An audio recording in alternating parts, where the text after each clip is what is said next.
नमस्ते श्री दिनेश कुमार थरोड़ से। मेरा प्रश्न नहीं निवेदन है कि कोई इस मार्ग में सबसे पहले ऐसी कौन सी चीज़ अच्छी लगी जिसके कारण आपने यह मार्ग अपना लिया है, और इस मार्ग का सबसे पहले श्री आप किसे देना चाहोगे, और आपके इस मार्ग में कोई ना कोई बाधक भी बना होगा, उसके लिए आप क्या आशीर्वाद देना चाहोगे। नमस्ते।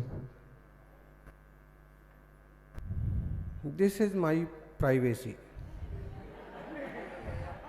फिर भी जब शास्त्रों का स्वाध्याय किया, जिनवाणी का बारंबार अभ्यास किया, तो मन और पक्का होता गया कि जो बचपन से भावनाएं हैं उन्हें साकार किया जाए। फिर वैसा माहौल बनता गया, फिर मुनि संघों का सानिध्य भी मिलता रहा, और फिर गुरुजनों का आगे बढ़ने में हाथ भी रहा।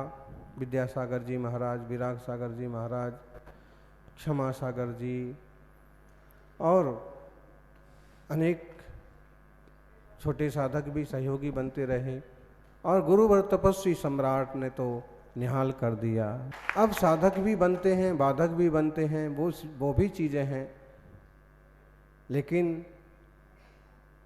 जो माता पिता जन होते हैं उन्होंने भी गृहस्थी के लिहाज से तो खूब समझाया बुझाया, रोका, लेकिन वो भी प्रज्ञावान कि अच्छे आत्मकल्याण करना कोई बुरी बात नहीं है। तो 2-4 बार खींचतान के बाद उन्होंने भी कहा भैया अच्छी बात है, लेकिन अच्छे से साधना करना, आत्मकल्याण के पथ पर बढ़ते रहना। 5 महाव्रत का मार्ग, ब्रह्मचर्य का मार्ग बहुत कठिन है। और फिर उन्होंने भी सहयोग किया। तो जब आप डटे रहते हैं तो बाधक भी साधक बन जाते हैं। जब आप डटे रहते हैं और सफल हो जाते हैं, तो जो लोग पहले कहते थे ना कि तू क्या करेगा, तू क्या करेगा, जब आप सफल हो जाते हैं तो फिर वही लोग कहते हैं हम तो पहले से ही जानते थे कि तुम कुछ बड़ा करोगे। ओम ओम। नमस्ते आचार्य श्री। हमारे घर से 25 कदमों की दूरी पर आचार्य संघ पूरा एक दिन रुकता है, वह आहारचर्या भी वही होती है। ऐसे में हम समाज के वरिष्ठ जनों से चौका लगाने की स्वीकृति मांगते हैं, पर वह मना कर देते हैं। इसमें हमारे कौन से अंतराय कर्मों का बंध आया। घर पास में अगर है तो जिनालय के आसपास घर हो तो घर में ही चौका लगाना चाहिए। दिल्ली में भी कुछ ऐसा चलता था कि कुछ लोग मना करते थे घर में चौका कोई नहीं लगाएगा, लेकिन संघ का लगभग नियम था कि घर घर जाएंगे। तो धीरे धीरे श्रावक भी समझने लगे, और शुरुआत ही ऐसी हुई कि महाराज जी तो घरों में ही जाते हैं, तो अब फिर महाराज जी की बात मानना पड़ेगी तो ही चर्या हो पाएगी। तो फिर जिससे जिस कॉलोनी में जितना संभव हुआ सबों को लाभ मिला। और फिर एक स्थिति अब ये बन गई कि अब पिछले साल से ज़्यादा साधुओं का चातुर्मास वहाँ हो रहा। उन साधुओं को भी अंदाज पड़ गया कि इतना तपस्वी, इतना बड़ा संघ निर्दोष साधना करके आ गया तो अपना भी हो सकता है। और श्रावकों को भी मालूम पड़ गया कि जब हमने महाराज जी का उतना बड़ा संघ निभा लिया तो कोई और छोटे संघ आएंगे तो उन्हें भी हम आनंद से साधना में सहयोगी बन सकते हैं।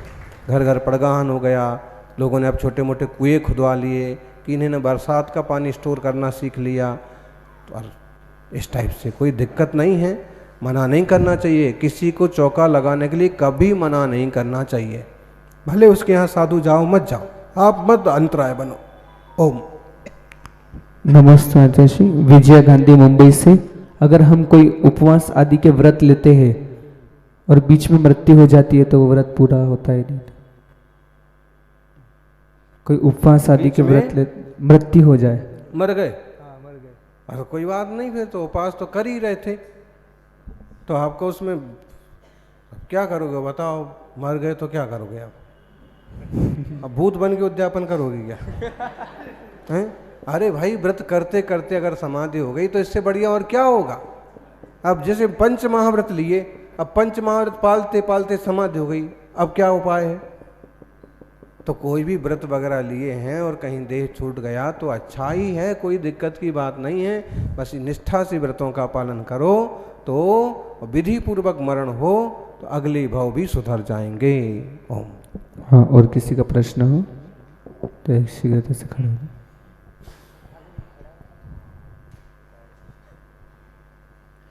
नमोस्तु भगवान। मेरी जिज्ञासा ये है कि अरिहंत देव का सारा मोह खत्म हो चुका है 13वें गुण स्थान में सहयोग केवली का, तो अब जब दिव्य ध्वनि खिरती है तब वह आत्मा के स्वभाव से नहीं खिरती है, वो तो जड़ कार्य है। तो जड़ में ज्ञान कैसे आ रहा है? जड़ को ज्ञान नहीं होता तो वो जड़ कैसे ज्ञान को बोल रहा है? ये किस तरह का संयोग बनता है? वीतरागता हो जाने के बाद भी जड़ता नहीं हो जाती है। वीतरागी हो गए मतलब राग मिट गया, द्वेष मिट गया। भवि भागनि बचि जोगे बसाए। फिर भव्य जीवों की योग्यता से निसर्गतः दिव्य ध्वनि खिड़ती है। जैसे मेघ आपो आप गरजते हैं और जिस क्षेत्र के जीवों का भाग हो वहाँ पर बरसते भी हैं। ऐसे ही तीर्थंकर भगवान मोह आदि से रहित हैं। पुण्य फलार्हंता तेसिम क्रिया पुणोभी उदय्या मोहा दीहि विरहिया तम्मा सा खाए गति मदा। क्षय की क्रिया है उनकी, मोह से वो रहित हैं। फिर भी जीवों की योग्यता से, होनहार होने से, उनका आयुष्य शेष होने से, वचन वर्गणाएं शेष होने से, कुछ पुण्य प्रकृतियां शेष होने से उनकी दिव्य ध्वनि खिड़ती है। और दिव्य ध्वनि भले जड़ है लेकिन वो प्रयोक्ता जो है अभी वो चेतन है। मुंह से बोल बोल के शब्द नहीं खिड़ते हैं, सर्वांग से झंकारमय ओंकारमय दिव्य ध्वनि होती है, वो स्वाभाविक है। इस पर और विशेष अध्ययन के लिए तत्वार्थ श्लोक वार्तिक का अभ्यास, अष्टसहस्त्री का अभ्यास करना चाहिए। नमोस्तु गुरुदेव, नमोस्तु गुरुदेव, नमोस्तु गुरुदेव। महाराज जी, हम यहाँ आए, चौका लगाया, अपना चौका खाली रहा तो दूसरी जगह से महाराज जी को उठा के लाएंगे तो हमको पाप लगेगा? आपने चौका लगाया, आपका चौका खाली गया, दूसरी जगह से महाराज जी को आप उठा लाए तो चूस तो लगेगा बिल्कुल। अगर वो महाराज जी अपनी मर्जी से आए हैं, सामने वालों ने भी बहुत प्रेम से कहा कि ठीक है आप ले जाओ, तो दोष नहीं लगेगा। लेकिन आपने यूं उठाया और लेके चले गए तो फिर दिक्कत हो जाएगी। ओम। सबसे पहले तो चोरी का ही दोष लगेगा, दूसरे की चीज उठाना का मतलब।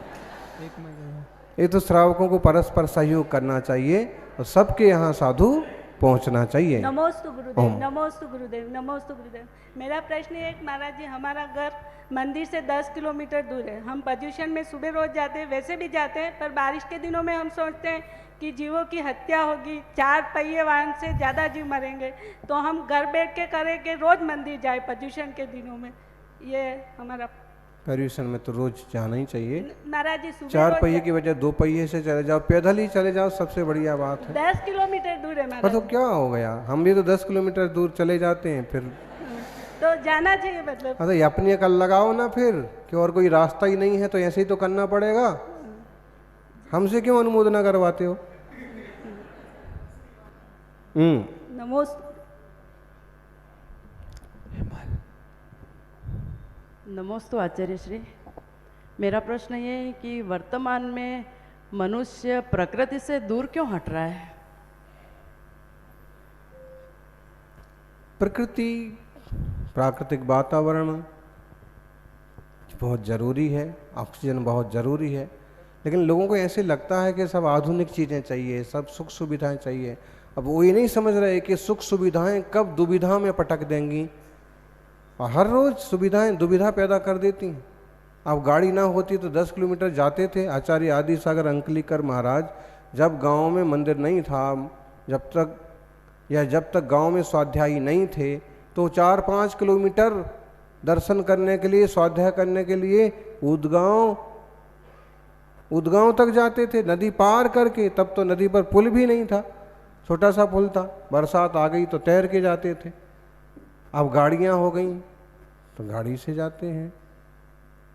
तो जितनी सुविधा बढ़ती जाती है आदमी उतना ही लगभग आलसी होता जाता है। तो आप लोग सुविधा भोगी ना बने। ओम। खुद के काम खुद करो, शुद्ध ढंग से करो। समय। नमोस्तु भगवान। नमोस्तु आचार्य भगवान। महावीर भगवान को दिव्य ध्वनि खरीदने में 66 दिन लग गए, तो उस समय समोषण में कोई मुनि विराजमान नहीं थे क्या? नहीं, जब भगवान की दिव्य ध्वनि खिरने वाली थी तब कोई मुनिराज वगैरह नहीं थे। और कुछ ऐसे उल्लेख आते हैं कि पीताश्रव नाम के या ऐसे कोई पार्श्वनाथ के काल के कोई साधक वहाँ उपस्थित भी थे, तो वो उनके शिष्य नहीं थे जो उतनी आस्था उतनी श्रद्धा से उनके वचनों का प्रचार प्रसार कर सकें। धवला जी में ऐसा आया है कि जब उनसे पूछा गया कि प्रभु दिव्य ध्वनि क्यों नहीं खिरी, तो वहाँ आया मम शिष्या भावा, मेरे किसी शिष्य का अभाव था। श्रोता तो बहुत बैठे हैं लेकिन ठीक ढंग से उस बात को आगे तक पहुंचा सकें ऐसे शिष्य की कमी थी। नमस्ते। ओम। नमोस्तु आचार्य जी। मेरी कुछ शिकायतें हैं। जब महाराज जी को दीक्षा देने मतलब दीक्षा दिलवा के हमने कुछ गलतियां की है, कोई श्रावक आता है बोलता है एक काम कीजिए, तुम पति पत्नी बेटी तीनों दीक्षा ले लो और महाराज जी के साथ हो जाओ। एक कोई आता है बोलता है एक काम करो, तुम आचार्य जी को बोलोगे तुम अपने चारों का संग एक अलग बना लो। एक आता है बोलता है तुम अपनी बेटी की शादी करो, 20-25 लाख रुपए ले लो, आपका मकान बन जाएगा। एक कोई आता है पुरानी साड़ियाँ लेके लो, ये साड़ियाँ पहन के मेरा मन भर गया है, आप ये हमारी पुरानी साड़ियाँ पहन लो। तो इस तरह से हमें लोग मतलब हमारी मजाक उड़ा रहे हैं या हमें सम्मान दे रहे हैं, इसका समाधान कीजिए गुरुदेव। नमस्ते। ऐसा है कि दोनों तरह के लोग होते हैं। कोई तो सम्मान करने वाले भी अगर सद्भाव से बोल रहे हैं कि जब छोटी भाई में बेटे ने दीक्षा ले ली तो आप लोग भी उसी टाइप के होंगे, आपको भी कल्याण करना चाहिए। सद्भाव से कोई बोले तो, और कोई मजाक में बोले तो उसका एक लहजा अलग होता है। ऐसे कोई सहयोग करेगा तो कहेगा कि आप ये हमारी वस्तु स्वीकार करो, आप इसका उपयोग करो, उसका लहजा अलग होगा। और कोई मजाक उड़ा रहा है तो भाई ले, तुम्हारे पास कुछ नहीं है ये ले लो। तो हाँ नहीं, उसमें भी दोनों चीज़ें संभव हैं। जैसे अगर समझ लीजिए कि आपका जैसा ही कोई मध्यम वर्गीय परिवार है, उसने सोचा कि अब अपन ऐसा देखो इनको अपन कुछ नहीं गिफ्ट करते हैं, तो वो संभव है। लेकिन कोई अमीर होके भी इस टाइप का करे तो मजाक की श्रेणी में जाएगा। अपन भी करते हैं कि कोई जैसे अब काम वाली बाई निकली, कोई बर्तन बेचने वाले निकले, तो अपन के अब अपन भी मध्यम वर्ग के हैं मान लीजिए आप, फिर भी आप कहते यार एक तो अपन इसमें से भी एक इसको दे दो।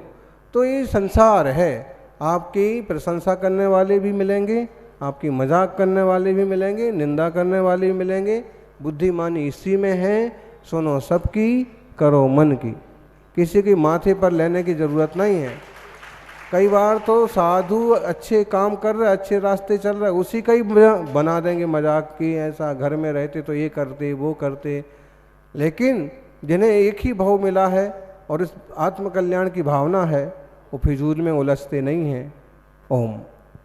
नमस्ते गुरुदेव।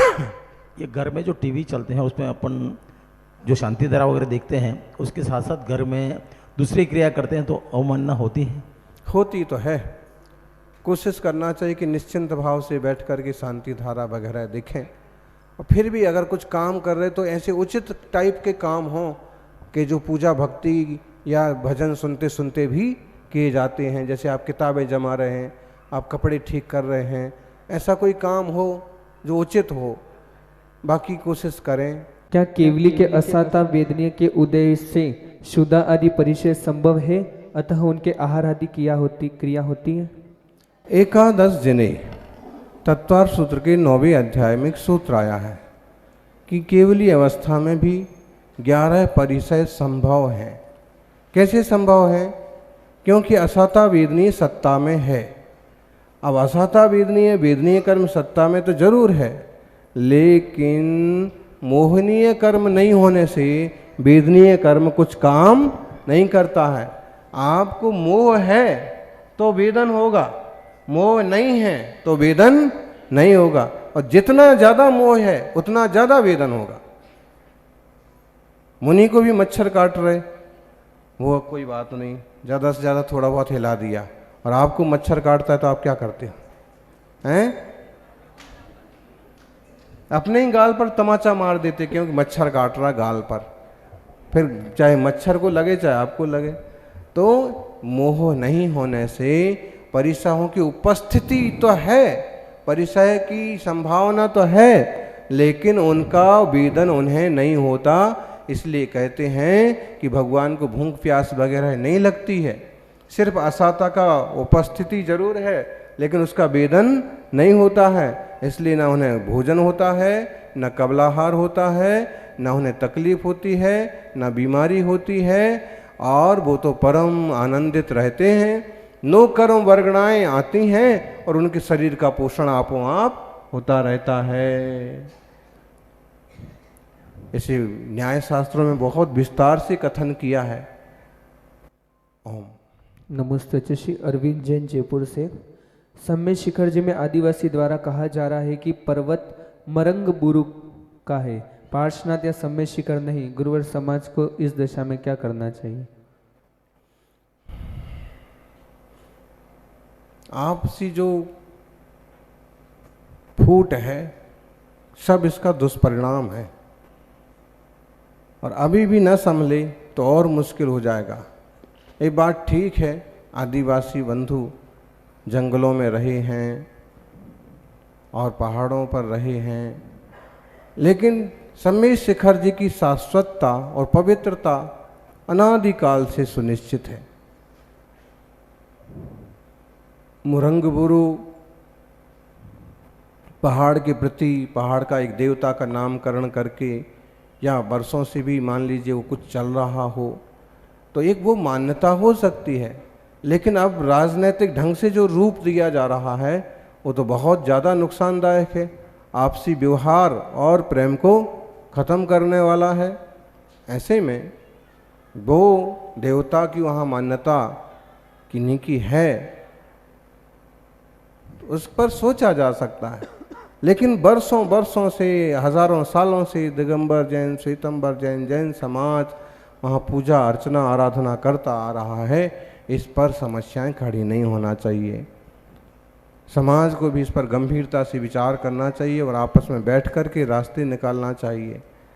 अब श्वेतंबर बंधु दिगंबरों पर, दिगंबर मुनियों पर टोंट कसें, व्यंग करें, गाली गलौज करें, और दिगंबर श्वेतंबर बंधुओं पर करें, ऐसे में आपसी मन मुटाव बढ़ता जाएगा और फिर दो लोगों की लड़ाई में तीसरा फायदा उठाए, दिक्कत हो जाएगी।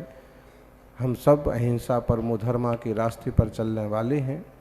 अपनी छोटी मोटी मान्यताओं के चक्कर में इस परम पवित्र धर्म को कहीं खो ना दें, बड़े बड़े तीर्थों को कहीं गंवा ना बैठें, इसकी सावधानी बरतना बहुत जरूरी है। ओम।